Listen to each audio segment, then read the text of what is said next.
Hey everyone, today I'm going to show you how to change your Social Security direct deposit online.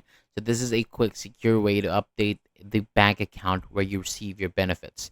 So to begin, sign in to your personal account at ssa.gov and open the My Profile tab. You can also scroll to the Benefits and Payments section and select My Profile. Next, choose Banking. If you're setting up direct deposits for the first time, select Enroll in Direct Deposits, and if you're updating your current bank information, select Update Direct Deposit. After that, choose whether you are the owner or the co-owner of the bank account. Enter your bank account details. Pick when you want the changes to take effect and select Continue. So review all your banking informations carefully, then select Submit. So once you see the confirmation screen, your request has been successfully updated in the secure system.